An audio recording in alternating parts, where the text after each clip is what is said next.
Title ya somo la leo, namna ya kuvuka mipaka ya kiroho. How to cross over the spiritual limitations. Bwana Yesu asifiwe.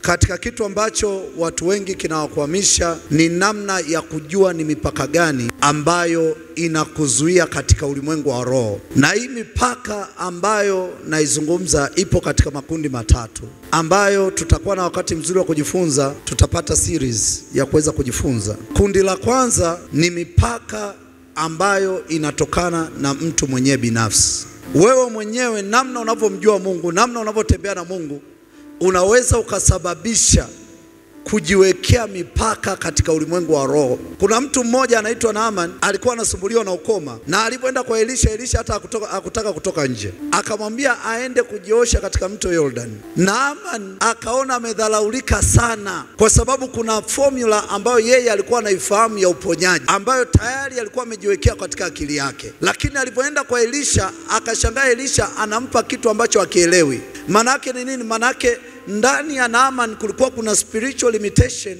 za namna ya kutembea na Mungu. Kuna namna moja alikuwa anaifahamu na namna nyingine haifahamu. Bwana Yesu asifiwe. Kwa hiyo yeye alikuwa anajua uponyaji lazima awekewe mkono na Elisha ili apone. Lakini Elisha alikuwa na namna nyingine ya Naaman kupona. Alikuwa amepokea divine instruction, akamwambia nenda katika mto Jordan, na utavofika katika mto Jordan jioshe katika ule mto. Utakavojiosha ngozi yako itarudi kawaida. Lakini kwa sababu ya perception ambayo ilikuwa ndani ya Naaman, akashindwa kuelewa maelekezo ambayo anapewa na Elisha. Mpaka mtu mmoja aliyekuwa karibu na Naaman akamwambia afate yale maelekezo, ndio akapokea uponyaji. Kwa hiyo kuna watu mko hapa, kuna instruction ambayo imekuja kwa mfumo wa tofauti unaofikiria wewe, na ukashindwa kupokea ile instruction kwa sababu tayari katika akili yako umejengea mfumo ambao unaofahamu wewe. Kwa hiyo kundi la kwanza ni kundi la watu ambao wanajiwekea mipaka wao wenyewe. Na hii mipaka ambao wanajiwekea wao wenyewe haitokani na nguvu za giza. Bwana Yesu asifiwe. Ni namna yao ya ufahamu, the kind of understanding, the kind of knowledge they have concerning God, wanasababisha wajiwekee mipaka yao wenyewe. Lakini kundi la pili ni kundi ambalo linapitia mipaka ya kiroho kwa sababu ya nguvu za giza. Nguvu za giza zinaweza zikamwekea mtu mipaka katika ulimwengu wa roho, na zikiisha kuwekea mipaka, kuna sehemu moja utaona katika maisha yako kuvuka inakuwa ni shida sana. Na kila unapojaribu kuvuka katika hilo eneo, unakutana na vita isiyo ya kawaida. Na inaweza ikawa sio maeneo yote. Inaweza ikawa kwa eneo la uchumi ni safi, kwa eneo la biashara ni safi, lakini kuna eneo moja ambalo wameliweka, na hilo eneo kila unapojitahidi kuvuka unakuta kuna limitation katika ulimwengu wa roho. Lakini limitation ya kundi la tatu, hii ni limitation ambayo Mungu mwenyewe anaweka kwenye maisha ya mtu, kwa sababu huyo mtu hajajua namna ya kutembea na Mungu. Kama hujajua namna ya kutembea na Mungu, kuna baadhi ya maeneo katika maisha yako huwezi kuvuka. Katika kitu ambacho unatakiwa kufahamu, Roho Mtakatifu ana madarasa, na hayo madarasa atakufundisha hilo darasa mpaka ahakikishe una qualify kuvuka hilo darasa. Sasa inategemeana ushirikiano ulionao na Roho Mtakatifu. Kama hauna ushirikiano, unaweza ukakaa kwenye darasa moja miaka mingi. Kwa hiyo kuna limitations zingine ambazo katika ulimwengu wa roho Mungu mwenyewe anaziruhusu zitokee kwenye maisha ya mtu, kwa sababu huyo mtu yuko darasani, kuna vitu anafundishwa katika maisha yake. Kuna watu hivi saizi ninapozungumza mko katika darasa la giving. Mungu anakufundisha tu eneo la kutoa ili uvuke kwenye eneo la uchumi. Na wewe kwa sababu hauna ushirikiano, umekaa kwenye hilo darasa miaka mingi na unashindwa kuelewa kwa nini your finance is not working out. Ni kwa sababu bado hujafuzu hilo darasa. Siku utavofuzu hilo darasa ndipo ambapo utavuka kwenye eneo la uchumi. Kuna wengine Mungu anakuandaa kuwa mke mzuri, anakuandaa kuwa mume mzuri, lakini ana build character in the realm of the spirit. Anakutengeneza tabia ya kuwa mke mzuri, anakutengeneza tabia ya kuwa mume mzuri. Usipofuzu hiyo tabia, utaendelea kukaa single. Kwa hiyo wakati mwingine usingo ulionao sio kwa sababu ya nguvu za giza, ni kwa sababu uko darasani. Imagine, kuna mfano huwa napenda kuutoa sana. Mungu anakuandaa kuwa mke wa pastor, mke wa prophet, na huyo prophet atakuwa na wageni wengi isivyo kawaida, na wewe ni mchoyo isivyo kawaida. Siku ukipika nyama unahesabu finyango, siku ukipata wageni wengi unapika maharage, ukiwa peke yako unapika kuku, na Mungu anaona ni vyema huyu mtu akae single. Bwana Yesu asifiwe. Kwa hiyo unatakiwa kufahamu sio kila limitation ambayo unapitia ni nguvu za giza. Limitations zingine ni Mungu mwenyewe anakumold. Ndio maana neno la Mungu linasema Mungu ni mfinyanzi, anakufinyanga mpaka utavofaa, na utavofaa anafungua mlango wa wewe kuingia katika hilo eneo. Yamkini wewe ni intercessor mkubwa kama Ibrahim ambaye aliombea Sodoma na Gomora, lakini ameni yako unaiombea ukiwa umejifunika shuka na unalala mpaka asubuhi. Intercessor anasema amen huko amejifunika shuka. Mungu anasema ni vyema huyu intercessor nisimpeleke kwenye new dimension, akae kwenye dimension hii mpaka atavojua kuintercede in the realm of the spirit. Kwa sababu gani? Kwa sababu katika ulimwengu wa roho kuna watu wanakufa kwa sababu huja intercede. Kuna watu wanapata magonjwa kwa sababu huja intercede. Kuna watu hawapati kazi kwa sababu huja intercede. Kuna watu hawapati promotion kwa sababu kuna Ibrahim mmoja haja intercede in the realm of the spirit. Kwa hiyo leo tutaanza na kundi moja. Kundi la kwanza ambalo tutaangalia ni limitation ambazo zinatokana na wewe mwenyewe. Bwana Yesu asifiwe. Hizi wala sio nguvu za giza, ni wewe mwenyewe unaweza ukajiwekea limitation katika ulimwengu wa roho. Bwana Yesu asifiwe. Basi fungua kitabu cha Mathayo sura ya 14. Taenda kusoma mstari wa 22 mpaka 32. Kitabu cha Mathayo sura ya 14 mstari wa 22 hadi 32. Neno la Mungu linasema, mara akawalazimisha wanafunzi wake wapande chomboni na kutangulia mbele yake kwenda ng'ambo, wakati yeye alipokuwa akiwaaga mkutano. Naye alipokwisha kuwaaga makutano, alipanda mlimani faragani kwenda kuomba, na kulipokuwa jioni alikuwako huko peke yake. Na kile chombo kimekwisha kufika katikati ya bahari, kinataabika sana na mawimbi, maana upepo ulikuwa mbisho. Hata wakati wa zamu ya 4 ya usiku, Yesu akawaendea akienda kwa miguu juu ya bahari. Wanafunzi walipomwona akienda juu ya bahari, wakafadhaika wakisema, ni kivuli, wakapiga yowe kwa hofu. Mara Yesu alinena akawaambia, jipeni moyo, ni mimi, msiogope. Petro akamjibu akasema, Bwana, ikiwa ni wewe, niamuru nije kwako juu ya maji. Akasema, njoo. Petro akashuka chomboni, akaenda kwa miguu juu ya maji ili kumwendea Yesu. Lakini alipouona upepo, akaogopa, akaanza kuzama, akapiga yowe akisema, Bwana, niokoe. Mara Yesu akanyoosha mkono wake, akamshika, akamwambia, ewe mwenye imani haba, mbona uliona shaka? Nao walipopanda chomboni, upepo ulikoma. Naomba nisomee mstari wa 22. Kitabu cha Mathayo sura ya 14 mstari wa 22. Neno la Mungu linasema, mara akawalazimisha wanafunzi wake wapande chomboni na kutangulia mbele yake kwenda ng'ambo, wakati yeye alipokuwa akiwaaga mkutano. Wanafunzi wa Yesu walikuwa wako na Yesu. Tunapozungumzia wanafunzi wa Yesu, nazungumzia wale 12 disciples, 12 apostles. Walikuwa wako na Yesu, na kuna muda ukafika Yesu akawalazimisha wapande katika chombo. Na neno la Mungu linapozungumza kwa habari ya chombo, linazungumza kwa habari ya boti. Akawalazimisha wapande katika kile chombo. Manake hao wanafunzi walikuwa hawataki kupanda katika chombo. Walikuwa na ufahamu wa kutokuwa tayari kupanda katika chombo.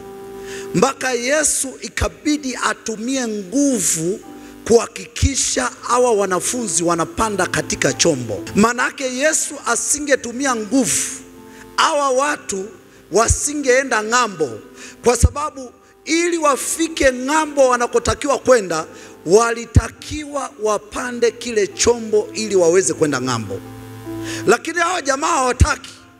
Lakini mpango wa Yesu anataka ahakikishe 12 disciples wanaenda ng'ambo. Manake kuna watu katika ulimwengu wa roho, hawa ni watu ambao wako nje ya chombo na hawataki kupanda chombo. Na Yesu akiwaangalia anataka awaone ndani ya chombo, lakini hawapo ndani ya chombo. Utanielewa vizuri. Hawa watu Yesu akiwaangalia wanatakiwa kuwa ndani ya chombo, lakini hawapo ndani ya chombo. Na Yesu anachofanya, anatumia nguvu kubwa kuhakikisha hawa watu wanaingia ndani ya chombo. Ni watu ambao hawana utayari kabisa wa kuingia ndani ya chombo. Kitu cha kwanza ambacho unatakiwa kufahamu ni chombo gani ambacho Yesu anataka uingie. Kuna watu chombo ambacho Yesu anataka uingie ni kampuni kubwa sana ya kimataifa ambayo unatakiwa kuianzisha. Lakini Yesu akikuangalia uko nje ya chombo na una mpango wa kuingia ndani ya chombo. Kuna watu chombo chako ni biashara kubwa sana ambayo unatakiwa uianzishe hapa Arusha. Lakini Yesu akikuangalia uko nje ya chombo, amekulazimisha mwaka wa kwanza, amekulazimisha mwaka wa pili, bado mpaka leo tunavyozungumza hujaingia katika chombo. Na unavokuja kwenye maombi unaomba sana, Mungu nifungulia uchumi wangu, Mungu fungua biashara yangu, lakini katika ulimwengu wa roho uko nje ya chombo. Kila mtu aliyeitwa na Yesu kuna chombo ambacho unatakiwa kupanda ili uvuke ng'ambo. Usipopanda iko chombo hauwezi ukavuka ng'ambo, utaishia pale pale ulipo. Bwana Yesu asifiwe. Kuna mtu mmoja akaniambia, mtumishi wa Mungu, mimi nashangaa wenzangu wote wanapewa increment ya mshahara, lakini mimi sipewi increment. Alafu Roho Mtakatifu akaniambia, huyu mtu hawezi kupewa increment kwa sababu hajadesigniwa kuajiriwa, anatakiwa awe na shule yake. Nikamwambia, katika ulimwengu wa roho kitu unachokisikia, unatakiwa kuwa na shule yako. Akaniambia, mtumishi, achana na hiyo habari, ninaanzeje haya mambo. Manake ni mtu kweli anamwamini Yesu, anatamani kutembea na Yesu, lakini katika ulimwengu wa roho hayuko ndani ya chombo ambacho Yesu anataka awepo. Na hili ndo kundi la kwanza. Kuna mambo ambayo huwezi ukayaona katika maisha yako mpaka siku utavoingia kwenye chombo ambacho Yesu anataka. Usipoingia kwenye hicho chombo, hiyo limitation haitaondoka katika maisha yako. Unaweza ukakemea mzimu wa bibi, unaweza ukakemea mzimu wa babu, unabadilisha tu maombi, serpent in spirit, unaenda kwenye spirit of snake, unaenda kwenye spirit of stagnation, unaenda kwenye spirit of limitation, unashangaa vitu haviondoki. Kwa sababu gani? Kwa sababu unatakiwa uchukue hatua ya kuingia ndani ya chombo. Sasa assignment ulionayo, je, hicho unachofanya ni chombo ambacho Yesu amekwambia uingie, au umeingia kwenye vyombo vya watu? Maana kuna watu wanavamia vyombo vya watu. Bwana Yesu asifiwe. Kuna watu ambao mtazamo wao wana mtazamo mmoja, kwamba mimi ili nifanikiwe nahitaji kufanya kazi. Kuna watu ambao wana mtazamo mmoja, ili nifanikiwe nahitaji kupata promotion. Kuna watu ambao wana mtazamo mmoja, ili nifanikiwe ninahitaji kuongezwa mshahara. Lakini Mungu akiwaangalia anakiona chombo kiko kitupu. Kama ukitaka kutembea na Yesu katika viwango vingine, unataka kwenda ng'ambo, jua ni chombo gani ambacho anataka upande. Na mimi ni maombi yangu asubuhi ya leo, katika ulimwengu wa roho, kila chombo ambacho unatakiwa kupanda, nina declare kuanzia sasa, ufahamu wako ufunguke katika jina la Yesu. Macho yako ya kiroho yafunguke katika jina la Yesu. Ukaingia katika hicho chombo. Hata kama umechelewa, ukaingia katika hicho chombo. Hata kama vitu vimekawia, ukaingia sasa katika hicho chombo, katika jina la Yesu Kristo. Nina declare divine visitation. Ukakutane na divine visitation ambayo itakwambia ni chombo gani ambacho unatakiwa kupanda. Nina declare kabla mwezi wa 4 hujaisha, kuanzia mwezi wa 3, ukakutane na divine instruction, ukakutane na divine visitation, supernatural intervention, ukajue chombo ambacho unatakiwa kuingia katika jina la Yesu Kristo. Kuna watu mtaenda mtalala, utashangaa unakutana na encounter. Mungu anakuambia, nimekuita kwa ajili ya kulipeleka jina langu kwenye mataifa, kwenye eneo la biashara. Kuna wengine mtapewa hadi majina ya kampuni. Kuna wengine mtapewa hadi biashara unaotakiwa kufanya, hadi aina ya biashara. The Lord will give you instruction. kama alivyowaambia wanafunzi, akasema ninataka mpande katika hicho chombo, katika kitu ambacho Yesu anakitamani ndani ya kanisa, awaone watu wanatembea ndani ya chombo. Ndio maana analazimisha, akasema no, I must bring this revelation. Kuna watu nikiwaangalia ndani ya kanisa ni matajiri sana, lakini wako nje ya chombo. Kuna watu nikiwaangalia ndani ya kanisa they are very potential, lakini wako nje ya chombo. Lakini nimetumwa nikutangazia kwamba haya majira ni majira yako ya kuingia katika chombo. Sio majira yako ya kuwa mtumwa, sio majira yako kutumikia wengine, ni majira ya kutembea na chombo chako katika jina la Yesu Kristo. Masuala ya kutoa jasho kama kina Petro usiku kucha, alafu hamna chochote ulichokipata, tunakataa kwa jina la Yesu. Kama naona kataa, sema na mimi nakataa. Jamaa wamekesha kuanzia usiku kucha, hakuna samaki hata mmoja.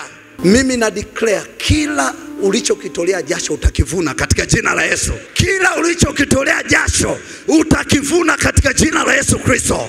Hawa jamaa walikuwa wabishi, na mimi na wakali kwa naongoza kwa ubishi ni Petro.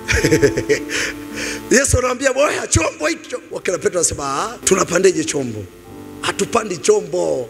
Kuna watu encounter ulizokutana nazo Yesu alizokuonesha ziko zaidi ya 10. Unajua nini unachotakiwa kufanya? Mpaka leo bado hujachukua hatua. Mpaka leo bado hujapiga hatua, bado uko kwenye eneo lile moja. Na hiyo limitation, it is not about God, it is not about Jesus, it is about yourself. Kuingia kwenye chombo. Kuna watu mtakiwa tayari muwe ng'ambo, lakini kwa sababu uko nje ya chombo bado hujafika ng'ambo, bado hujafika ng'ambo. Naomba urudie tena kusoma mstari wa 22. Mara akawalazimisha wanafunzi wake wapande chomboni na kutangulia mbele yake kwenda ng'ambo, wakati yeye alipokuwa akiwaaga mkutano. Neno la Mungu linasema hawa jamaa wakati wametangulia mbele ya Yesu, Yesu alipanda mlimani, na alipopanda mlimani Yesu, manake alikuwa na monitor wanakoelekea. Chombo ambacho Yesu atakimonitor ni chombo ambacho amekuagiza upande. Ukipanda chombo ambacho Yesu hajakuagiza, Yesu atakuwa hayuko tayari kufuatilia hicho chombo. Japokuwa hawa jamaa walikuwa katika bahari, lakini kuna macho ya Yesu yalikuwa yanaangalia chombo kinakoelekea. Kuna macho ya Yesu yanaangalia chombo kinaelekea sehemu gani. Kuna watu hiyo biashara unaofanya ukijiangalia unajiona uko peke yako, lakini Yesu yupo nyuma yako anaangalia unakoelekea. Ninasema Yesu yupo nyuma yako anaangalia unakoelekea kwa jina la Yesu Kristo. Kwa hiyo jamaa wamepanda katika chombo, Yesu akapanda mlimani, ila anawamonitor wanakoelekea. Anawamonitor wanakoelekea. Kila hatua wanaopiga anawaangalia. Wengine, kwa nini vita unaopitia kila siku unashindwa? Unashindwa kwa sababu Yesu akiangalia hicho chombo, anaangalia chombo chake alichokuagiza. Kama uko kwenye chombo kingine, utapokutana na mawimbi, utapokutana na upepo, ni rahisi sana hicho chombo kuharibika, kwa sababu Yesu sio sehemu ya hicho chombo. Hakikisha katika maisha yako unapotembea kwenye chochote, hakikisha kila unachofanya Yesu ni sehemu ya hicho unachokifanya. Bwana Yesu asifiwe. Hakikisha kila unachokifanya, ikiwa ni biashara, hakikisha ni Yesu alikuagiza. Ikiwa ni kazi, hakikisha ni Yesu alikuagiza. Ikiwa ni chochote unachofanya, hakikisha ni Yesu alikuagiza. Kwa sababu aliyeagizwa na Yesu hayuko peke yake. Yesu anamwangalia. Aliye na Yesu, vita yake sio ya kwake, ni vita ya Yesu. Ndio maana yale mawimbi wakati yameanza kupiga, upepo umeanza kupiga, ile vita haikuwa vita ya wanafunzi, ila ilikuwa ni vita ya Yesu. Huwezi kumlazimisha Yesu kuingilia kwenye vita isiyomuhusu. Baba nakuita kama Bartimayo, come have mercy upon me. Anakwambia that is not my chombo. Bwana Yesu asifiwe. Unaita unalia kama Bartimayo, have mercy upon me. Yesu anasema that is not my chombo. Kuna watu vyombo mlivyo navyo, light ungejua chombo ulichokibeba, yani leo usingekuepo hapo ulipo. Na mimi na declare yoyote aliyopo kwenye ibada ya leo, hautaishi maisha magumu. Nina declare ya kwamba utatembea katika chombo ulichoitiwa hapa duniani. Neno la Mungu linasema Mungu alimuita Yohana Mbatizaji. Alivyomuita ndivyo alivyokuja. Na wewe na declare alipokuita Mungu ndipo utapotembea. Hautatembea njia nyingine. Utatembea njia aliyokuita Mungu kwa jina la Yesu. Ninaona kuna watu milango ya biashara inafunguka. Ninaona kuna watu milango ya kazi inafunguka. Milango ya promotion inafunguka. hicho ndo chombo chako, na wakati umefika wa kutembea kwenye hicho chombo kwa jina la Yesu Kristo. Kwa hiyo hakikisha Yesu haumwachi katika safari yako. Haujui kitachotokea mbele, lakini Yesu anajua kitachotokea mbele. Haujui adui yako amepanga nini kesho. Hao wanafunzi yamkini walipokuwa wanaanza safari walikuwa wamefurahi, wanachekelea, wanapeana high five, lakini hawajui mbele yao kuna upepo wa mbisho. Hawajui mbele yao kuna mawimbi. Yamkini ingekuwa ni nani, wanapiga champagne. Ingekuwa ni saizi wangepiga champagne, glass, cheers, jamani tunaenda ng'ambo. Hawajui katikati ya safari kuna mawimbi. Lakini as long as it's Jesus ambaye amekutuma, anajua namna ya kushughulika na hayo mawimbi. Naomba nisomee tena huo mstari. Kuna kitu leo utajifunza tu. Kuna kitu tutajifunza. Roho Mtakatifu atatufundisha. Nisomee tena. Huo 22. Mstari wa 22. Mara akawalazimisha wanafunzi wake wapande chomboni na kutangulia mbele yake kwenda ng'ambo, wakati yeye alipokuwa akiwaaga mkutano. Yani hawa jamaa akati wamepanda kwenye chombo, akuwaacha waende bibi. Yesu yuko katika mlima anaomba. Yesu yupo katika mlima anaomba. Kuna kitu ambacho wewe ukifahamu Yesu anakifanya kwa ajili yako, au kijui lakini Yesu anakifanya. Hao wanafunzi walikuwa wako chomboni, hawajui kama Yesu yuko kwenye mlima anaomba kwa ajili yao. Hawajui kama Yesu amefunga kwa ajili yao. Lakini kulikuwa kuna kitu kinaendelea katika ulimwengu wa roho. Mimi nataka nikwambie, usiamini mazingira unaopitia. Usiamini changamoto unaopitia. Kuna kitu nyuma ya pazia Yesu anakifanya, ambacho wewe au kijui, ambacho akili yako haijui. Unachotakiwa kufanya, unatakiwa kumwamini Yesu. Kuna watu Mungu anatengeneza international company katika ulimwengu wa roho, lakini wewe hujui. Kuna watu Mungu anatengeneza multi companies. Kuna watu Mungu anawatengeneza kuwa maagent wa real estate. Kuna watu Mungu anawatengeneza kufungua 5-star hotels. Kuna watu Mungu anawatengeneza kwenda kuanzisha branch za biashara Dubai.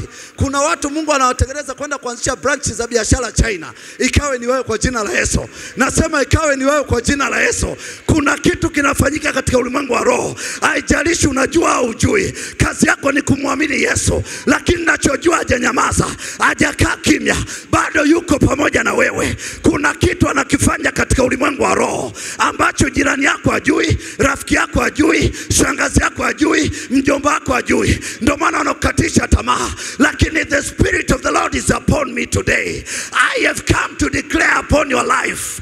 Kuna kitu kinapikwa, kuna kitu kinatengenezwa na Yesu. Ninaona kuna mtu mmoja milango ya biashara Yesu anaitengeneza, anasubiria tu majira ifike. Na nasikia ndani yangu April ya kwamba mwezi wa 4 kuna milango itafunguka, milango ambayo haijafunguka.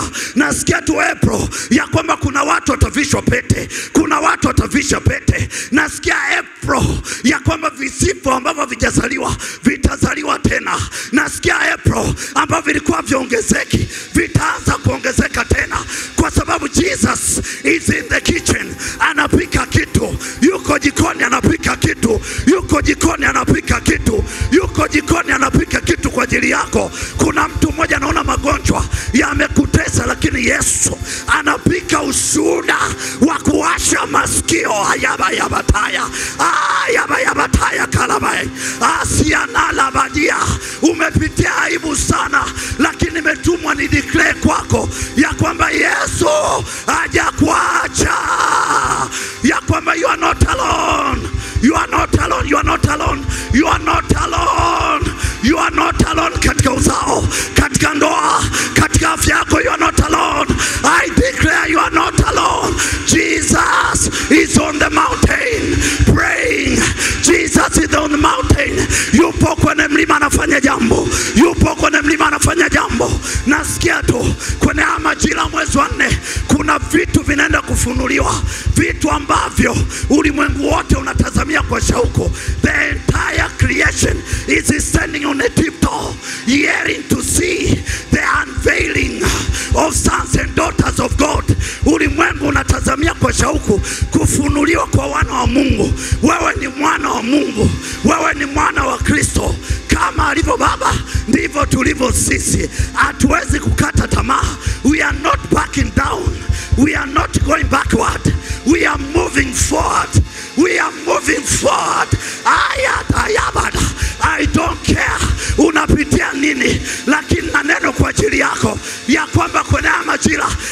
haturudi nyuma, tunaenda mbele.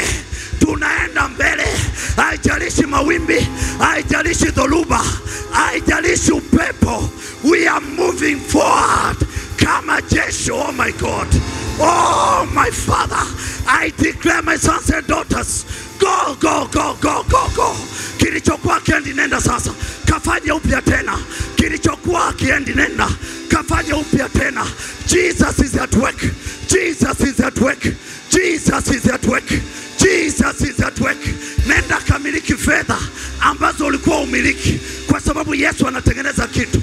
Kuna watu wana vyombo lakini hawana Yesu. Sisi tuna chombo na tuna Yesu. Oh la bataya, azikala bataya galaba, zapatos. Tuna chombo na tuna Yesu. Tunafanya biashara na tuna Yesu. Tuna kazi na tuna Yesu. Tuna ndoa na tuna Yesu. We have got Jesus. We have got a backup. We have got a backup. The backup that have never failed. We have got a backup. Yesu yule yule aliyenyanyua viwete yuko na sisi. Yesu yule yule aliyenyanyua vilema yuko na sisi. Yesu yule aliyenyanyua wafu yuko na sisi na anatembea na sisi. Oh, you are not alone. You are not alone. You are not alone. You are not alone. You are not alone. Nasikia nimtangazie mtu mmoja amechoka, amekata tamaa, anajisikia kukata tamaa, lakini nataka nikwambie you are not alone. You are not alone. You are not alone. You are not alone. You are not alone. Jesus is doing something for you. Yesu anatengeneza muujiza kwa ajili yako. Yesu anatengeneza muujiza kwa ajili yako. Nina declare April ikawe ni mwezi wa kupokea miujiza. April release is going to release what you have for these people. Release April. Release April. Release April. Financial breakthrough. Receive it. Receive it, receive it. Open doors, open doors, open doors. Receive it. The power of healing. Receive it. April, April, April, April, April, April, April, April. Watu wataingia kawaida April. Watu hawataingia kawaida April. April, I declare a mighty turnaround. A mighty turnaround. A mighty turnaround. A mighty turnaround April. A mighty turnaround April. April utapanda na kuvuna. April utapiga hatua. April utanyanyuka. April utapata tumaini. April wakuu watakutafuta. Utajiri utakuja kwako April. I declare about April. Anayeamini aseme amina. Amina. Hallelujah. Hallelujah. Hallelujah. Hallelujah. The Spirit of the Lord is here. The Spirit of the Lord is here. Mungu akamwambia Yoshua, uwe na moyo hodari. Alichokuwa anamwambia Yoshua, hii kazi utakutana na vikwazo, lakini unachotakiwa kujua uko na mimi. Anasema mimi natembea na watu wenye moyo hodari. I don't walk with cowards. Ninatamka kuanzia sasa, moyo wa kishujaa ujengeke ndani yako. Utavyoona magonjwa utaribuke, utavyoona maskini utaribuke. Ayabashika labadaya, rakata tatatata. Hautaogopa tena uchawi, hautaogopa tena uganga, hautaogopa mizimu. Ninatamka kwa jina la Yesu, moyo wa kishujaa uwe juu yako kwa jina la Yesu. Moyo wa kishujaa. The spirit of courage is coming upon you now. Wale ulioogopa, as you enter April, watakuogopa wewe. Ninakwambia utaingia ofisini, watasema kuna nini amepokea. Utaingia kwenye biashara, watasema kuna nini umepokea. As I'm telling, kuna wachawi katika ulimwengu wa roho. They are going to fear you. They are going to fear you. They are going to fear you. Oh, tayabayabada. Arakatala baba. Vile vikao vilivyokaa kinyume na wewe vitaenda kuogopa. Shauri ulilolibeba, wale wanaoandaa magonjwa watakuogopa. Wale wanaoandaa mitego mbele yako watakuogopa. Ninaona watu wakiingia kama moto kwenye biashara zao, kwenye kazi zao, kwenye ndoa zao, kwenye uchumi wao. I see in the flame of the Spirit, the flame of fire. The flame of fire. Kadri ninavyozidi kujifunza hili neno, Roho Mtakatifu ananiambia nitakuwa natamka declaration. As I declare My words in the name of Jesus shall not fall down. In the name of Jesus, whatever I declare to you must come down to pass. Must come down to pass. This is the Rhema word. I release the Rhema word in the realm of the Spirit. Ayaba sikala bakataya. Aliba yabada. Kama kwa neno moja wagonjwa walipona. Kama kwa neno moja ulimwengu uliumbwa. Kama kwa neno moja watu milango yao ilifunguliwa. Na mimi na declare Rhema word in the name of Jesus upon your life. Kila kilichokuwa kimekwama, I speak Rhema word. Begin to move now. Begin to move now. Begin to move. Hiyo biashara itembee sogee. Hiyo kazi itembee sogee. Hayo mahusiano itembee sogee. Hiyo ndoa itembee sogee. Huo utumishi utembee sogee. Kwa jina la Yesu. This is the Rhema word. This is the Rhema word. I release upon your life. Touch in the mighty name of Jesus. This is the Rhema word. Kila kilichokuwa kizaliwi kwako, I declare and declare. Kuanzia sasa, hiyo mbegu ichipue. I declare hiyo mbegu ichipue. Nasema hiyo mbegu ichipue. Kila mbegu iliyokuwa izaliwi, kuanzia sasa I declare, wewe ni mbegu iliyonondoka kwenye udongo mzuri, itakayozaa mara 100, itakayozaa mara 100. I declare, hautatoka mikono mitupu.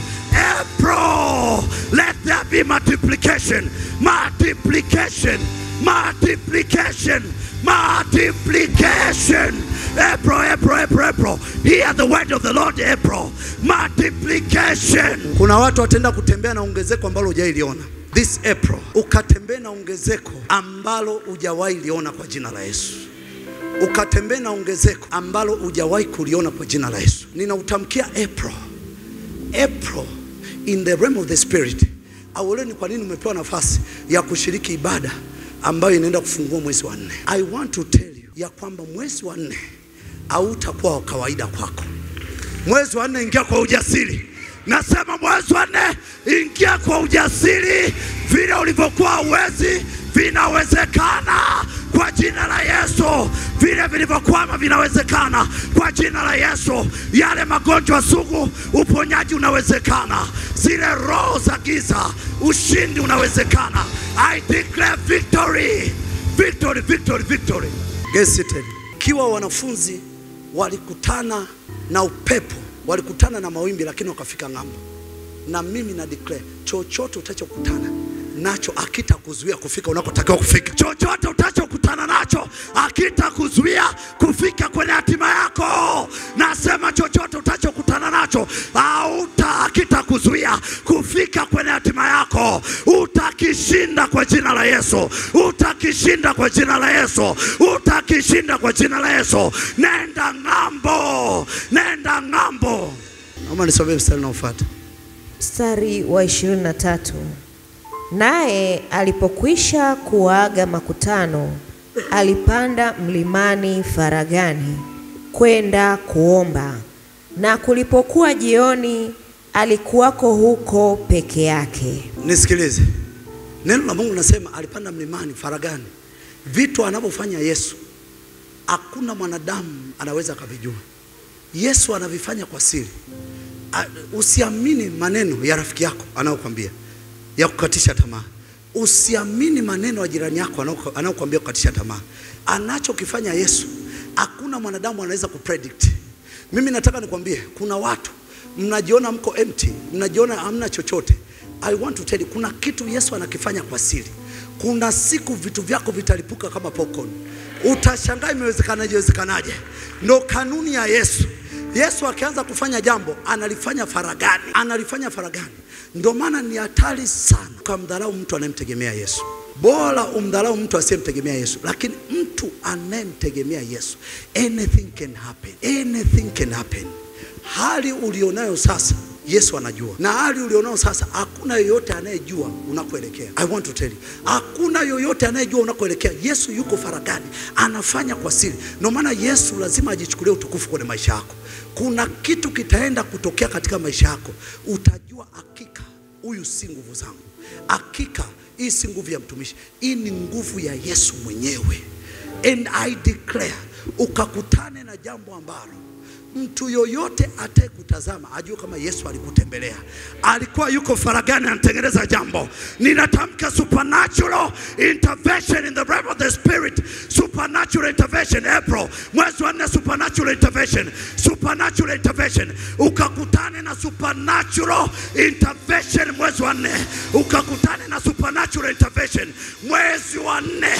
Yakatokea mambo ambayo kila atakutazama watajua ni Yesu amekutembelea. Sitamki vitu vidogo, sitamki vitu vidogo. Ninatamka vile vitu ambavyo, yani hapa Yesu anachokifanya, anafungua ufahamu wako uanze kumwamini ili aanze kutembea na wewe. Shida sio Yesu, shida ni wewe kumwamini na kujua nguvu alionayo. Ndio maana ili somo linakufungua your understanding ili ujue nguvu alionayo Yesu, ili uweze kutembea naye. Bwana Yesu asifiwe. Ndio maana wanaoamini ndio wale ambao vitu vikubwa vinatokea.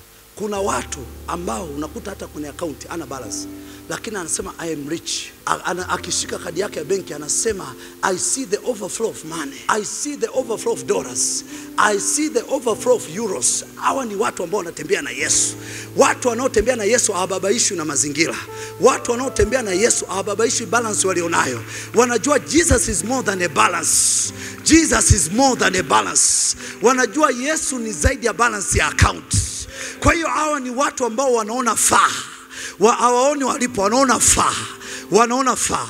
Na mimi nakwambia likatokea jambo ambalo litawashangaza majirani zako, litawashangaza rafiki zako, wale waliokudharau. Jambo ambalo litaenda kutokea litawashangaza kwa jina la Yesu. Kwa sababu kuna jambo Yesu anafanya faragani. Kuna jambo Yesu anafanya faragani. Ni kwa ajili yako. Amekaa kimya, sio kwamba amekuacha. Amekaa kimya, sio kwamba hakujibu. Ila kuna kitu anakitengeneza. Anafanya faraga. And something is about to happen in your life. Kuna jambo ambalo linaenda kutokea katika maisha yako. I declare, ukakutane na muujiza wako. Ukakutane na muujiza wako kwa jina la Yesu Kristo. Hao jamaa wako baharini, wanashangaa mawimbi, hawajui kama Yesu yuko faragani. Na mimi nataka nikwambie, usiamini unachopitia. Kuna kitu Yesu anakifanya ambacho wewe ukijui ni kikubwa kuliko unavyofikiria. Kuna kitu ambacho wewe unacho ni kikubwa tofauti na unavyofikiria. Yesu peke yake anakijua. Ndio maana ni vizuri sana ukamwamini kwanza Yesu ndio ukaje kuamini wanadamu. Ila Yesu ndio ayo wa kwanza. Yesu akikwambia wewe ni bilionea, unatakiwa kulichukua lile neno, liamini kama lilivyo. Kwa sababu yeye anajua namna ya kufanya. Yeye anajua namna ya kutimiza. Akikwambia ya kwamba ni mtumishi mkubwa, usiangalie mazingira ulionayo. Just take a word. Chukua neno afu liamini. Bwana Yesu asifiwe. Nisome mstari unaofuata. Mstari wa 24. Na kile chombo kimekwisha kufika katikati ya bahari, kinataabika sana na mawimbi, maana upepo ulikuwa wa mbisho. Umeona hiki chombo? Hiki chombo kimeanza safari vizuri, lakini kilipofika katikati ndio shida ikaanza kutokea. Ukaanza kutokea upepo wa mbisho na mawimbi. Kuna watu katika ulimwengu wa roho mnaruhusiwa kuanza vitu vizuri, lakini ikifika katikati kuna vitu vinaanza kutokea katika maisha yako. This is what happened to the disciples. Walianza vizuri sana safari yao na walikuwa wana uhakika sana juu ya safari yao, lakini walipofika katikati ya bahari, ghafla upepo ukaanza, ghafla mawimbi yakaanza. Ndio maana ukiangalia maisha yako kuna vitu umevianza vizuri sana, lakini vinapofika katikati ghafla kuna vitu vinaanza kuharibika katika maisha yako. Vinapofika katikati ghafla vitu vinaanza kubadilika. Sasa nataka nikwambie, nguvu za giza zote hazina shida na vyombo vingine, ila shida walionayo ni chombo ambacho kinambeba Yesu. Nataka nikwambie, wewe vita unaopitia nyingine ni kwa sababu umembeba Yesu ndani yako. Wanaijua nguvu ulioibeba. Ndio maana vita yako ni tofauti na watu wengine kabisa. Kwa sababu kwa sababu unakuta kwenye familia wewe ndio umembeba Yesu. Kwenye ukoo wewe ndio umembeba Yesu. Kwenye level ya familia yenu watu wengine wote hawamjui Yesu. Lakini wewe uliyembeba Yesu unashangaa ghafla magonjwa yanakuandama. Unashangaa madeni yanakuandama. Unashangaa umaskini unakuandama. Unasema why me? Kwa sababu anajua kabisa chombo chako kiliyembeba ni mkuu sana kuliko hii dunia. Bwana Yesu asifiwe. Na mimi nakutangazia kwa jina la Yesu, mwezi April kila utachokianza akitafia katikati. Nasema kila utachokianza kitaisha kwa mwisho mwema. Kila utachokianza kitakuwa na mwisho mwema. Na kataa kuanza biashara na biashara kufa. Na kataa kuanza biashara na magonjwa kuandama. Na kataa kuanza kazi na kufukuzwa. Na kataa kuanza kazi na demotion. Na kataa kuanza kazi bila kupata promotion.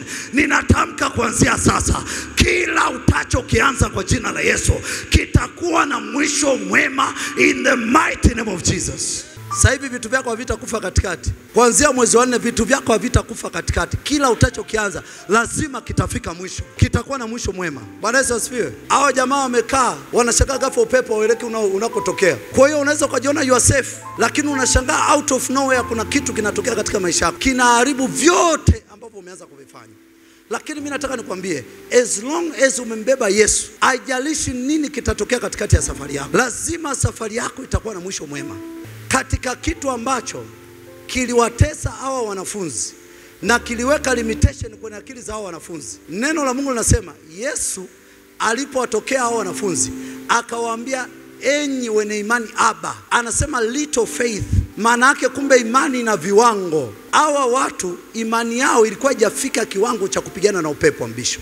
Hawa watu imani yao ilikuwa haijafika kiwango cha kupigana na mawimbi. Na nataka nikwambie, wanafunzi wa Yesu tayari walikuwa wameshapewa nguvu. Katika kitabu cha Mathayo sura ya 10 mstari wa 1, neno la Mungu linasema akawaita wanafunzi wake, akawapa amri juu ya pepo wachafu wawatoe, na juu ya magonjwa ya kila aina na udhaifu wa kila aina. Manake ni watu ambao ndani yao walikuwa na nguvu. Na ukisoma Biblia Kiingereza inasema hivi, he called his disciples and gave them power and authority. Walipewa vitu viwili. Walikuwa na mamlaka na walikuwa na nguvu. Manake wangeweza kusimamisha upepo, wangeweza kusimamisha mawimbi. Lakini shida waliokuwa nayo, walikuwa na imani kidogo sana. Ni maombi yangu ya kwamba Mungu akuequip imani yako ikue. Kwa sababu imani yako isipokuwa, kuna vitu utakuwa navyo katika maisha yako utashindwa kuvishinda. Anawaambia wanafunzi, anasema tatizo sio upepo, tatizo sio mawimbi, tatizo imani yenu ni haba. Biblia Kiingereza inasema little faith. Manake kumbe imani ina dimensions katika ulimwengu wa roho. Imani ina dimensions, ina viwango. Manake tukimwomba Roho Mtakatifu atufunulie imani zetu, alafu tuseme zikae kama chupa ya soda hivi. Kuna watu wameweza kuangalia, watu wachokozi. Kuna watu kajini mahaba kakikuminya, why me? Yesu anasema upepo unashindwa, mawimbi haya unashindwa. Vipi tena? Na mtumishi mmoja alifundisha kitu kizuri sana. Mimi ningekuwa nakuja nasema, mimi na kichomi jamani leo mwezenu. Umeona nimebanwa hapa. Watu wakikimbia kanisani. Wakisema huyu pastor mwenyewe hana imani. Alafu sisi tunaamini kwa nini? Kwa hiyo kuna watu vitu vyenu havitokei, sio kwamba hauna nguvu, na sio kwamba Yesu hayupo pamoja na wewe. Yesu kuna kiwango cha kutembea na watu, anahitaji kiwango cha imani. Kama hujafika hicho kiwango cha imani, huwezi kutembea na Yesu. Kuna dimension, utapanda kwenye chombo, utaanza kutembea na chombo, lakini kitatokea kitu katikati, hicho kitu kitakuchukua. Lakini wale wenye imani, haijalishi inatokea nini katika ulimwengu wa roho, hawa ni watu ambao wenyewe wanamwamini Yesu, haijalishi mazingira wanayopitia, haijalishi mazingira wanayopitia. Kwa hiyo anawakuta wanafunzi wake, anawaambia nyinyi, tena kama aliongea kwa hasira, akamwambia enyi wenye imani aba. Manake mna imani kidogo sana. Manake Petro alikuwa anapenda kukemea mapepo, lakini imani aba. Petro ndiye alikuwa kwanza, kila kitu Petro anakimbilia, lakini imani aba. Katika kitu ambacho kinaweka limitation kwenye maisha ya muamini ambaye anamtegemea Yesu Kristo, ni kuwa na imani aba. Katika kitu ambacho unatakiwa kuwekeza kuliko vyote ni kuwekeza kwenye imani. Imani nao inawekezwa. Kuwekeza kwenye maombi, kuwekeza kwenye neno, kuwekeza kwenye kufunga, kuwekeza kwenye imani. Chanzo cha imani ni nini? Kusikia. Na kusikia huja kwa wewe. Una miaka 3 hujaisoma neno, tukwambia bwana tufungue kitabu cha Mathayo, unaenda Old Testament, unatafuta kitabu cha Mathayo Agano la Kale. Manake imani aba. Ujue kwa mfano roho inavyomvaa mtu, kwa mfano roho ya mauti kamvaa mtu, imani yako ndio itakuokoa kinyume na hiyo roho. Hata kama mtumishi akuombee vipi, inategemea kiwango cha imani ulichonacho. Ndio maana utagundua watu wengi ambao roho ya mauti inawavaa wanakuwa na hofu ya kufa isiyo ya kawaida, na hofu inaenda kwa watu wasio na imani. Hofu na imani ni sawa sawa na maji na mafuta. Ndio maana neno la Mungu linasema hawa jamaa wakaogopa upepo, wakaogopa mawimbi. Walipoogopa upepo na mawimbi, ukaanza kuwasumbua. Katika kila ambacho kilikuwa kinatokea kwenye maisha ya disciples, it was a lesson to them. Ilikuwa ni somo kwao. Kuna kitu ambacho umekibeba ni kikubwa kuliko vita unayopitia. Kuna mamlaka ambayo ipo ndani yako ni kubwa kuliko vita unayopitia. Kuna nguvu ambayo iko ndani yako ni kubwa kuliko vita unayopitia. Ni wewe tu kuamua kuamini hicho ulichokibeba. Hao wanafunzi wa Yesu walikuwa wamebeba mamlaka, wamebeba nguvu, lakini ndani yao hawaamini walichokibeba. Siku utavyoamua kuamini ulichokibeba, ndio siku ambavyo utatembea na Yesu kwenye viwango vikubwa. Bwana Yesu asifiwe. Ukiamini kwamba wewe ni tajiri na Mungu ameweka utajiri ndani yako, ndio siku ambavyo utatembea kwenye dimension kubwa za utajiri. Siku ukiamini kwamba wewe ni mfanyabiashara wa kimataifa na utaenda kwenye mataifa mbalimbali, ndio siku ambavyo milango yako ya kimataifa inafunguka. Kuna watu mlivyovibeba ni vikubwa, lakini hamviamini mlivyovibeba. Wewe umejiuliza kwa habari ya Gideon. Gideon anapepeta ngano, lakini malaika anamtokea anamwambia ewe shujaa. Manake katika ulimwengu wa roho, Gideon hawamuoni kama mpepeta ngano, wanamuona ni shujaa wa Israeli. Lakini yeye akijiangalia anajiona ni mpepeta ngano. Kuna watu namna unavyojiona sivyo ambavyo ufalme wa Mungu unakuona. Ndio maana kuna vita vingine haviishi, kwa sababu gani? Wanasema huyu atavimaliza. Tulichoweka ndani yake huyu atavimaliza. Na wewe mwenyewe una little faith. Nataka nikutolee mfano wa watu wawili ambao walikuwa na imani isiyo ya kawaida. Ukisoma katika kitabu cha Matendo sura ya 6 mstari wa 5. Naomba nisome kitabu cha Matendo sura ya 6 mstari wa 5. Kitabu cha Matendo ya Mitume sura ya 6 mstari wa 5. Neno la Mungu linasema, neno hili likapendeza machoni pa mkutano wote, wakamchagua Stefano, mtu aliyejaa imani na Roho Mtakatifu. Naomba rudi hapo. Mtu aliyejaa imani na Roho Mtakatifu, na Filipo na Prokoro na hapo panatosha. Kuna kitu nataka ukione. Neno la Mungu linasema Stefano alikuwa amejaa imani. Alikuwa yuko loaded. Yaani ukutana na Stefano, hauwezi kucheza na imani yake. Yuko loaded. Neno la Mungu linasema amejaa. Lakini nasema disciples walikuwa na little faith. Lakini Stefano amejaa imani na Roho Mtakatifu. Kumbe imani inaweza ikajaa ndani ya mtu, na imani inaweza ikapungua ndani ya mtu. Ukiona mpaka neno la Mungu linasema Stefano alikuwa amejaa imani. Manake hapa tuna makundi mawili. Kuna kundi ambalo limejaa imani na kuna kundi ambalo lina imani aba. Muulize jirani yako huko kuna kundi gani? Au ndio yule akiona kivuli kinapita anapiga simu saa 8 kwa mtumishi. Yesu, shindwa. Anakimbilia sebleni. Unakimbilia sebleni imani aba. Sipambana. Unakimbilia sebleni, wanajua tayari mtu umemshinda. Unakimbilia sebleni, fire, napeleka chumbani fire afu naala sebleni. Wewe tayari wewe. Wamesha kutwanga tayari wewe. Imani aba. Nataka nikwambie, unaweza usimuone Yesu kwenye maisha yako kama una imani aba. Neno la Mungu linasema Stefano alikuwa amejaa imani na Roho Mtakatifu. Nilivyoona hili neno nikasema kweli sisi waamini tunatakiwa kuwekeza sana katika imani. Yaani mpaka watu wanatambuliwa katika neno la Mungu, wanasema walikuwa wamejaa. Stefano alikuwa yuko loaded. Naomba nisome kitabu cha Matendo sura ya 11 mstari wa 24. Kitabu cha Matendo sura ya 11 mstari wa 24. Neno la Mungu linasema, maana alikuwa mtu mwema, amejaa Roho Mtakatifu na imani, watu wengi wakaongezeka upande wa Bwana. Umeona? Huyu ni Barnaba. Inazungumzia mtu wa kwanza Stefano. Mtu wa pili neno la Mungu linazungumzia Barnaba. Neno la Mungu linasema Barnaba alikuwa amejaa Roho Mtakatifu na amejaa imani. Yaani kitabu cha Matendo ndio foundation ya kanisa. Kinaeleza namna hao watu walivyotembea na Mungu. Inaeleza watu wawili. Inaeleza Stefano, inaeleza na Barnaba. Hao watu walikuwa ni watu hatari, wamejaa imani na Roho Mtakatifu. Na hao watu kama ulikuwa hujui, ni watu ambao walikuwa wanafanya usafi, wanafanya shughuli za kanisa. Lakini ndani yao walikuwa wako loaded kwenye imani. Wamejaa imani na wamejaa Roho Mtakatifu. Swali ambalo Roho Mtakatifu anakuuliza asubuhi ya leo, umejaa imani au imani yako ni aba? Bwana Yesu asifiwe. Muulize jirani yako, umejaa imani au imani yako ni aba? Alafu ndo unakuta ndo jirani yako ambaye unamfahamu. Sema jana nimemwona nyoka bwana. Halali. Hawa watu walikuwa wako loaded. Manake kuna viwango vya imani. Katika kitu ambacho unatakiwa kukiomba na kitu ambacho unatakiwa kuwekeza sana, jitahidi kuwekeza katika kujaa imani. Jitahidi kuwekeza katika kujaa imani. Kuna matokeo utayaona.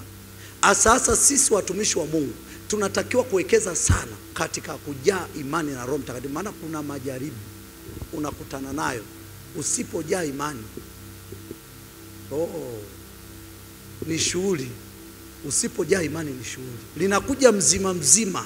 Alafu nakuta mtumishi imani haba. Unatakiwa kuwekeza kwenye imani. Na neno la Mungu linasema huyu jamaa Barnaba watu wengi wakavutika kwenda kwa Yesu. Maana yake kuna watu kwa sababu ya imani yenu haba, kwa sababu ya imani yetu haba, tunafukuza watu kwa Kristo. Wanasema kama huyu ambaye anamwamini Kristo na aoni nguvu ya Kristo, na sisi kwa nini tumwamini Kristo? Unakuta mtu ambaye sio muamini hajaokoka anakufuata na kwambia bwana, tumbo linanisumbua isivyo kawaida. Unasema linafanya hivi, hiyo umekwenda, hiyo umekwenda, hiyo umekwenda hiyo. Badala wewe kumwambia kuanzia sasa hiyo appendix haipo tena kwa jina la Yesu. Manake hao jamaa kitu ambacho watu kilikuwa kinawavutia aina ya imani walionayo. Neno la Mungu linasema walikuwa wanavuta watu wengi kwa Bwana kwa sababu ya imani walionayo. Kwa hiyo kumbe unaweza ukakimbiza watu kwenye ufalme wa Mungu kwa sababu ya uhaba wa imani yako. Katika kitu ambacho napenda kukifundisha ni mamlaka na imani ya muamini. Ili muamini aweze kujengeka. Nasema watu wengi wakavutwa kwa Bwana kwa sababu ya aina ya imani aliyokuwa nayo Barnaba. Naomba turudi kwa kile kitabu cha Mathayo sura ya 14. Nisomee ule mstari unaofuata. Mstari wa 25. Hata wakati wa zamu ya 4 ya usiku Yesu akawaendea akienda kwa miguu juu ya bahari. A good teacher, mwalimu mzuri ni yule mwalimu ambaye ana demonstrate uwezo wake kwa wanafunzi wake. Yesu alikuwa anawafundisha wanafunzi wake nguvu wanazotembea nazo. Ukitaka kuwa mwalimu mzuri lazima uwafundishe wanafunzi wako demonstration of power. Lazima uwafundishe watoto wako demonstration of power. Ukiwa na kampuni, wafanyakazi wako wafundishe demonstration of power. Wajue Mungu unayetembea naye. Ukiwa kazini kwako wafundishe watu demonstration of power. Wajue Mungu unayetembea naye. Manake wakamuona Yesu na Yesu anatembea juu ya maji kwa miguu. Manake alikuwa anawafundisha wanafunzi wake kwamba yamkini hakuna binadamu aliyetembea juu ya maji, lakini Yesu anaweza kufanya yaliyoshindikana kwa wanadamu. Yesu anaweza kufanya vilivyoshindikana kwa wanadamu. Yesu anaweza akafanya vikao vya kawaida. Maana yake katika ulimwengu wa roho kuna vitu ambavyo vimeenda beyond akili yako. Kuna vitu ambavyo vimeenda beyond ufahamu wako. Ndio maana neno la Mungu linasema mambo ambayo jicho alikuona wala sikio alikusikia. Maana yake kuna vitu ambavyo Yesu anaweza akafanya vya kuvunja protocol, ambavyo sio protocol ya kawaida ya kibinadamu. Yamkini kwenu watu ili wafanikiwe wanatakiwa kufika miaka 60, lakini Mungu kwako akaja kwa namna tofauti. Akasema huyu nitamfanikisha akiwa na umri mdogo. Yamkini kwenu wote wamepitia limitation ya eneo la uchumi, lakini Mungu kwako akaja kwa namna tofauti ya kuvunja protocol. Na mimi ni maombi yangu ya kwamba upako wa kuvunja protocol uwe juu yako. Upako wa kuvunja protocol uwe juu yako. Yesu akafanya vitu ambavyo hujaiona. Yesu akafanya vitu ambavyo hujaiona. Yesu akafanya vitu ambavyo hujaiona. Vitu ambavyo jicho lako halijaiona, sikio lako halijaisikia. Ninautamkia April, Yesu akafanya vitu vya kuvunja protocol kwa jina la Yesu Kristo. Ni maombi yangu April likatokea jambo moja ambalo hujaiona katika maisha yako Yesu akifanya. Amen. Ikawe ni mara ya kwanza kama kina Petro walipomwona Yesu anatembea juu ya maji. Na wewe likatokea jambo ambalo Yesu atakushangaza. Nasema likatokea jambo ambalo Yesu atakushangaza. Kama unaamini sema amina. Nasema likatokea jambo ambalo Yesu atakushangaza kwenye biashara yako, kwenye uchumi wako, kwenye afya yako, kwenye ndoa yako, kwenye kampuni yako. Likatokea jambo April ambalo Yesu atakushangaza kwa jina la Yesu. Maana yake Yesu hataki mazoea. Hawa kina Petro waliona Yesu anaweka tu mikono kwa wagonjwa, wakaona Yesu anafufua wafu, wakaweka mazoea. Akaja na nyingine. Hii nyingine ni ya kutembea juu ya maji, ambao jamaa hawajaiona. Na mimi nakwambia mwezi April kuna mtembeo wa Mungu ambao hujaiona. Mungu atatembea kwa mtembeo ambao hujaiona. Kuna watu watakuwa covered na nguvu za Mungu. Kuna watu watafurika mafuta. Kuna watu watapakwa mafuta. Kuna watu watafurika nguvu za Roho Mtakatifu. Kila kazi ya adui iliyokuwa inakusumbua kwenye majira haitaweza kusumbua tena. Natamka mtembeo wa tofauti kwenye maisha yako kwa jina la Yesu. Yesu akaje kwa namna tofauti. Yesu akafungue milango kwa namna tofauti. Yesu akakuletea watu kwa namna tofauti. Yesu akakuletea mali kwa namna ya tofauti, sio namna ulioizoea. Ninatamka upako wa kuvunja protocol. Ninaona connection ambazo zinakuja kwa namna tofauti. Naona network ambazo zinakuja kwa namna tofauti. Naona kazi ambazo zinakuja kwa namna tofauti. Mungu akakushangaze kuanzia mwezi April. Mungu akakushangaze. I declare April ikawe ni mtembeo wa tofauti kwa jina la Yesu. Ikawe ni mtembeo wa tofauti kwa jina la Yesu Kristo wa Nazareti. Na declare Yesu alipoona wanafunzi wake wanahangaika kwa habari ya upepo na kwa habari ya mawimbi akatokea. Na mimi na declare kwako, kila adui atapopanga hatari kwako, Yesu atatokea kabla hiyo hatari haijakumaliza. Nasema kila adui atapopanga kukumaliza, kila baya adui alilopanga kinyume na wewe, the Lord is going to turn it around for good. The Lord is going to turn it around for good. Ninatamka kila baya adui alilokusudia katika maisha yako, Mungu ataligeuza kuwa jema. Mungu ataligeuza kuwa jema. Mungu ataligeuza kuwa jema. Na declare supernatural intervention. Supernatural intervention. Supernatural intervention. Supernatural intervention. Kabla hilo gonjwa halijakuondoa, Yesu atatokea kwa uponyaji. Kabla hiyo biashara haijafa, Yesu atatokea kuinyanyua. Kabla hiyo kazi haijaondoka, Yesu atatokea kuilinda. Kabla wachawi hawajakuroga, Yesu atatokea kukulinda. Kabla hiyo nguvu ya giza haijakuattack, Yesu atatokea kukulinda. Ninatamka supernatural intervention. Kila adui atapopanga baya, Yesu akatokee kwa mtembeo wa tofauti kwa jina la Yesu. Ninaona kuna watu vita inaenda kuwekwa full stop. Nasikia tu vita inaenda kuwekwa full stop kwa sababu kuna majira mwezi wa 4 Yesu anaenda kuingilia kati. The Lord is going to chip in. Yesu anaenda kuingilia kati kwa jina la Yesu Kristo. Kwa jina la Yesu Kristo. Kwa jina la Yesu Kristo. Mabaya hayatakuondoa. Wakati wanasubiria aibu ule upepo ukumalize, wakati wanasubiria aibu mawimbi ya kumalize, watashangaa out of nowhere Yesu anatembea juu ya maji, anakuja anasema hiki chombo nimekituma mimi. Anasema mjui kichombo nani amekiagiza, amjui kwa nini kinaelea. Anasema mimi nilikuwa niko faragani, lakini I've come back to rescue. Nimekuja kuokoa chombo. Nimekuja kuokoa chombo. Kuna watu chombo ulichonacho ni karibia kinazama, lakini nataka nikwambie ya kwamba hakitazama kwa jina la Yesu. Biashara yako karibia inazama lakini haitazama. Ndoa karibia inazama lakini haitazama. Uzao karibia unazama lakini hautazama. Kazi karibia inazama lakini haitazama. Ninataka nikwambie Yesu anasema amekutuma wewe. Yoyote anayekugusa wewe anagusa mboni ya jicho lake. Anasema I want to come back. Alabakataya basia. Arabakataya basata. Ninaona Yesu akiingilia kati ile vita uliokuwa unaona unashindwa. Anasema I'm coming back. Nimerudi kwa ajili ya chombo. Nimerudi kwa ajili ya chombo. Ninaona aibu iliyokuwa inakutesa, lakini Yesu anasema no, nimerudi kwa ajili ya chombo. Nimerudi kwa ajili ya chombo. Hiki chombo hakiwezi kuzama. Hiki chombo hakiwezi kuzama. Vingine vitazama, lakini cha Yesu hakiwezi kuzama. Hakiwezi kuzama. Hautakufa kabla wakati. Hautaondoka kwa magonjwa. Wachawi hawatakuua. Waganga hawatakuua. Mizimu haitakuua. Ayaba yakataya. Wewe ni chombo cha Yesu. Wewe ni chombo cha Yesu. Wametega ajali umevuka. Wametega magonjwa umevuka. Wametega mitego ya adui umevuka kwa jina la Yesu Kristo. Wewe ni chombo. Wametega kila wanachotaka kutega, lakini Yesu alikuwa anasubiria ufike katikati na upepo uonekane ili ajitwalie utukufu. Kuna watu Mungu anaenda kujitwalia utukufu juu ya tatizo unalopitia, na utajua kama Yesu yupo. Akamwambia Martha na Mariamu, ugonjwa huu wa Lazaro sio ugonjwa wa mauti. Wanasema Yesu, mbona umechelewa? Akasema hamjui mimi ni nani. Akasema mimi maiti inaweza kunyanyuka kwa sauti yangu. Kama maiti inaweza kunyanyuka kwa sauti ya Yesu, vipi kwa habari ya biashara? Vipi kwa habari ya kazi? Vipi kwa habari ya uchumi? Ninasikia sauti ya Yesu ikipenetrate. Ayabakataya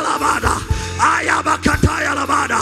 Ninaona sauti ya Yesu ikienda kwenye madhabahu ya kwenu, inasema achia utumishi wake. Naona sauti ya Yesu ikienda kwenye kazi yako, inasema ondoa limitation.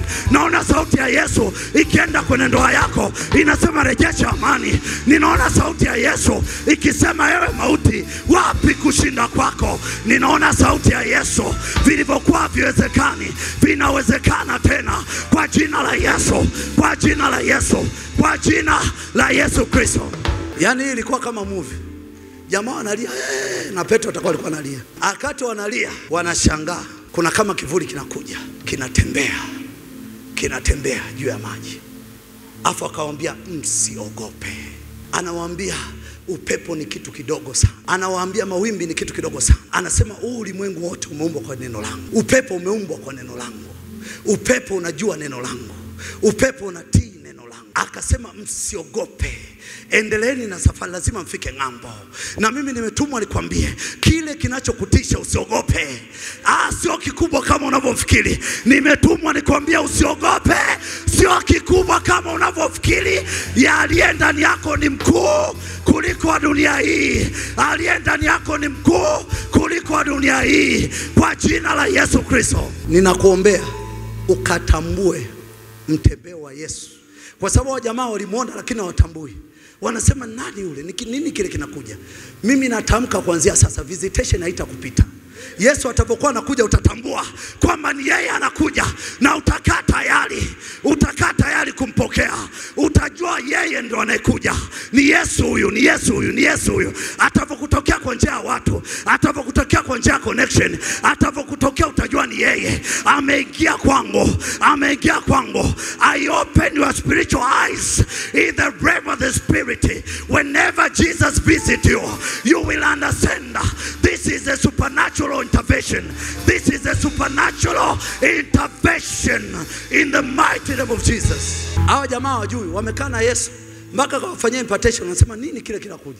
Hawajui mtembeo. Mimi nakuombea hautapitwa na mtembeo wa Mungu. Utajua kabisa huu ni mtembeo wa Mungu. Anatembea, ananifuata mimi. Wengine wote wanaweza kukuacha, lakini Yesu atakufuata.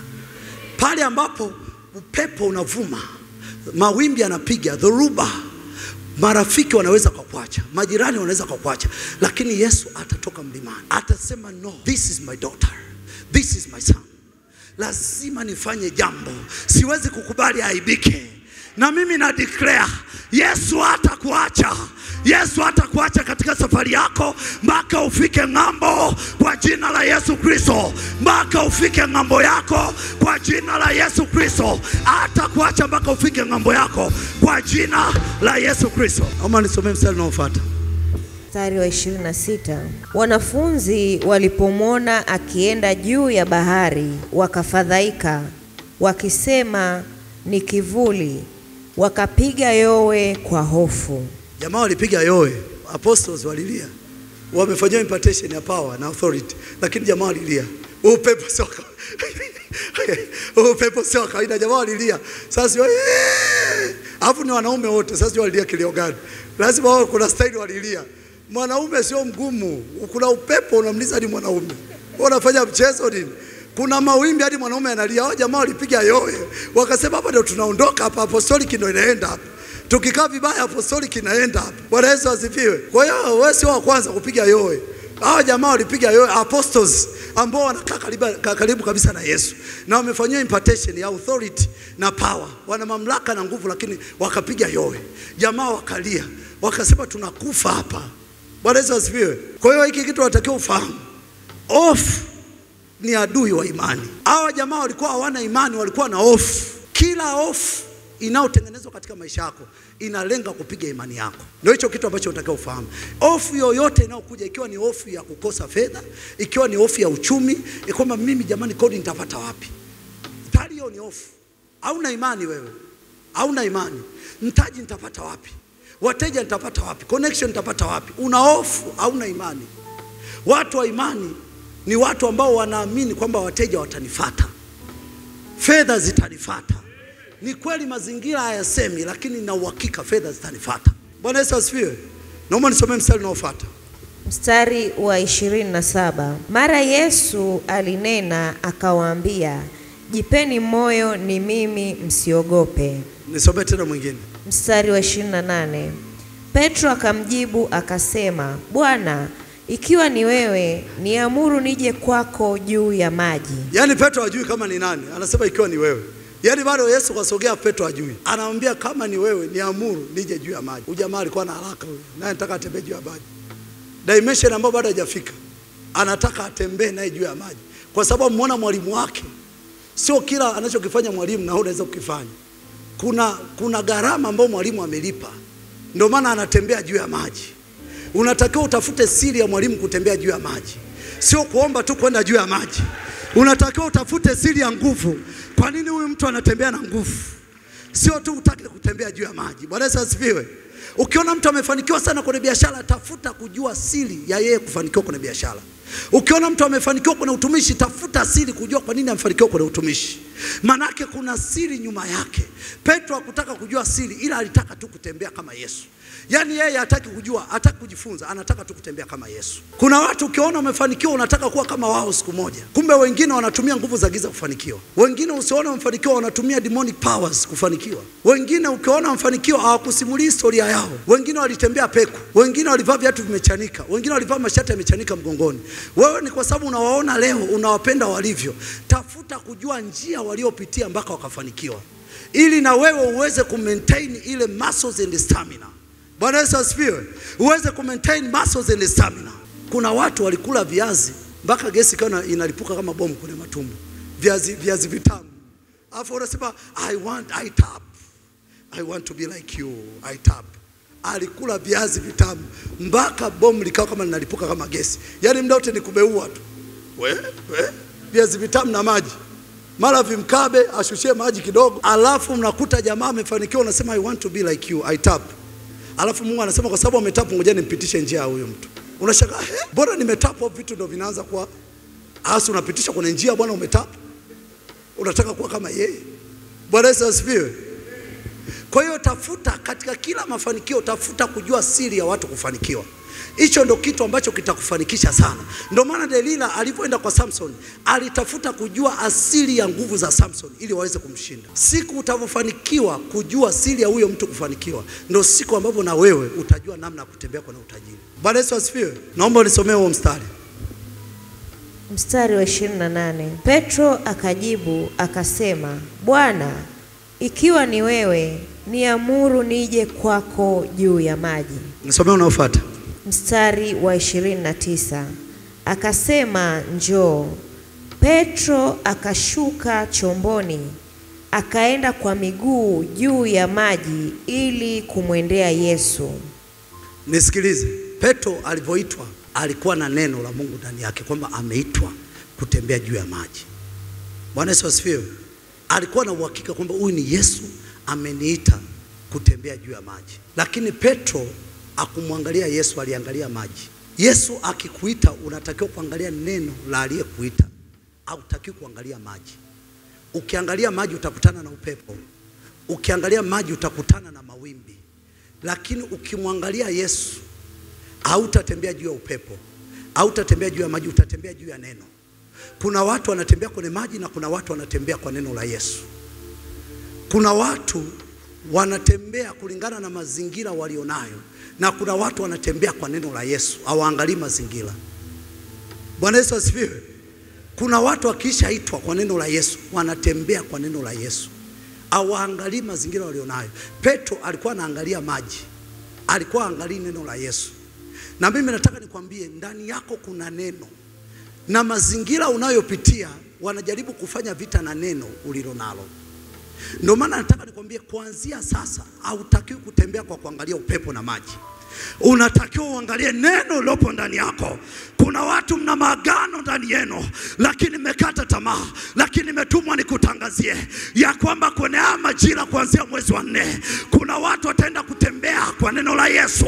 Hawatatembea kwa sababu ya upepo, hawatatembea kwa sababu ya maji, watatembea kwa Yesu. Ninaona kuna watu mashujaa ambao Yesu anajitwalia mwezi wa 4, ambao watatembea kwa neno la Yesu. Hawa watu hawataangalia madeni, hawataangalia umaskini, hawataangalia wanachopitia, hawataangalia wamelala njaa.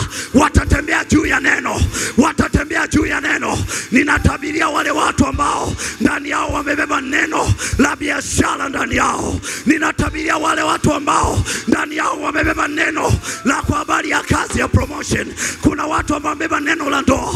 Ninataka nikwambie, Yesu siku ya leo anakuita, anakuambia come, anakuambia njoo. Kuna watu wanaingia kwenye new dimension ambayo wanatembea watu waliojaa imani, watu waliojaa Roho Mtakatifu. Ninakutabiria kwamba huu ni wakati wako wa kutembea na imani. Huu ni wakati wako wa kutembea na imani. Oh, ninaona Stefano mmoja, ninaona Barnaba mmoja aliyejaa imani. Anasema uchawi hamtanitesa tena, anasema waganga hamtanitesa tena, anasema mizimu hamtanitesa tena. Anatembea kwa neno la Bwana. Ninaona upepo unatii kwa sababu unatembea kwa neno la Bwana. Naona mawimbi yanatii kwa sababu unatembea kwa neno la Bwana. Ninaona kampuni inatii kwa sababu unatembea kwa neno la Bwana. Ninaona kuna watu waliovikwa nguvu ya kutembea neno, ya kutembea na neno, ya kutembea na neno. Jesus is watching you. Yesu anakutazama, anakuambia come my daughter, come my son, come my daughter, come my son. Kuna watu mwezi wa 4 wanaingizwa kwenye new dimension, kwenye viwango vingine kwa jina la Yesu, kwa jina la Yesu, kwa jina la Yesu. Neno la Mungu linasema kuna watu wanaweza wakawa na karama imani. Maana yake we can pray and the gift of faith can come upon you. Roho Mtakatifu anaweza kaachilia karama imani.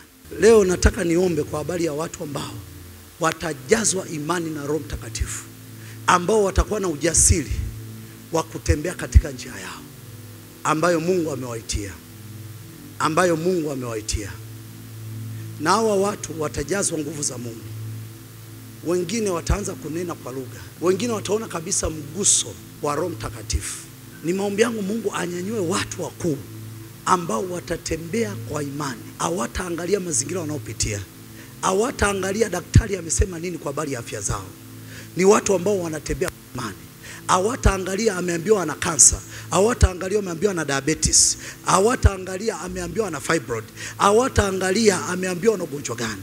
Hawa ni watu ambao watatembea na imani na wamejazwa Roho Mtakatifu. Funga tu macho yako. I want to pray.